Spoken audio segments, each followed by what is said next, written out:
আজকে সর্বভারতীয় ভারতীয় জনতা পার্টির কর্মসূচি অঙ্গ হিসাবে সারা ভারতবর্ষের সঙ্গে সারা রাজ্যে এবং সারা আগরতলার সমস্ত বুথে গ্রাম চলো যে অভিযান, সেই অভিযানকে সামনে রেখে আমরা আজকে ৭ রামনগর বিধানসভা কেন্দ্রে 18 নম্বর বুথে আমরা এসেছি। প্রতিটি বাড়িতে আমরা যোগাযোগ সবার সমস্যা সম্বন্ধে অবহিত হওয়ার জন্য আমরা প্রতি বাড়িতে যাচ্ছি। বিশেষ করে কেন্দ্রীয় সরকারের বিভিন্ন কর্মসূচি বা রাজ্য সরকারের যে কর্মসূচি নেওয়া হয়েছে, আমাদের প্রধানমন্ত্রীর যে চিন্তা ভাবনা সকল অংশে মানুষের যে কল্যাণ করার যে উন্নয়নের, সেটা দেখার জন্য আমরা কিন্তু প্রতি বাড়িতে আজকে যেমন এখানে আমরা ইমাম সাহেবের কাছে মসজিদে এসেছি, ওনার সঙ্গে আমরা মত বিনিময় করেছি।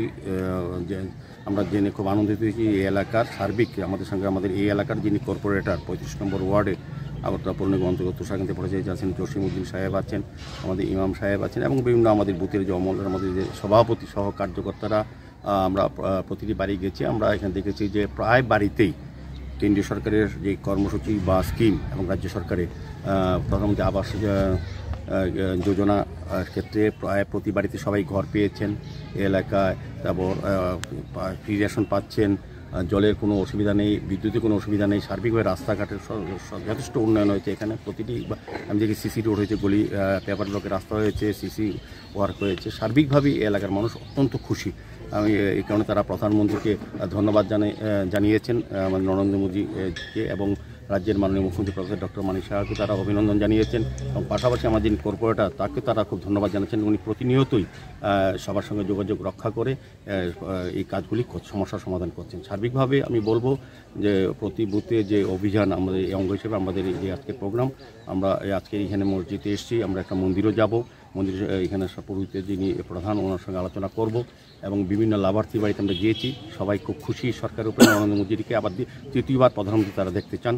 তো আমাদের রাজ্যবাসীর যে আশা আকাঙ্ক্ষা প্রত্যাশা, মোদীজি আবার তৃতীয়বারের জন্য বিপুল সংখ্যক 400 উপর সিট নিয়ে উনি প্রধানমন্ত্রী আসনে আবার অলঙ্কৃত করবেন, সেই হিসেবে এখানকার যারা বুথের বাসিন্দা তারাও চাইছেন মোদীজিকে আবার 3বারের প্রধানমন্ত্রী দেখতে। Nabajiban pathological lab and diagnostic centre. আমরা থাইরোকেয়ারের অথরাইজড ফ্র্যাঞ্চাইজি নিয়ে কাজ করি। আমাদের এখানে রয়েছেন রাজ্যের বিশিষ্ট বিশেষজ্ঞ চিকিৎসকেরা, রয়েছেন স্ত্রীরোগ বিশেষজ্ঞ ডক্টর অঙ্কিতা ভট্টাচার্য এবং ডক্টর দেবজ্যোতি দেবনাথ, রয়েছেন ইএনটি বিশেষজ্ঞ ডক্টর সায়ন্তন রুদ্রপাল এবং সার্জন অবন্তিকা নাথ, রয়েছেন বিশিষ্ট সুগার স্পেশালিস্ট ডক্টর প্রবীর ধর চৌধুরী এবং তমাল চক্রবর্তী, রয়েছেন বিশিষ্ট ডক্টর কৌশিক নাথ। অগ্রিম বুকিংয়ের জন্য এক্ষুনি যোগাযোগ করুন আমাদের ঠিকানায়।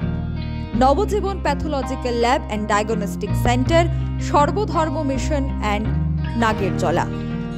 যোগাযোগ 9436126693 অথবা 7005080962।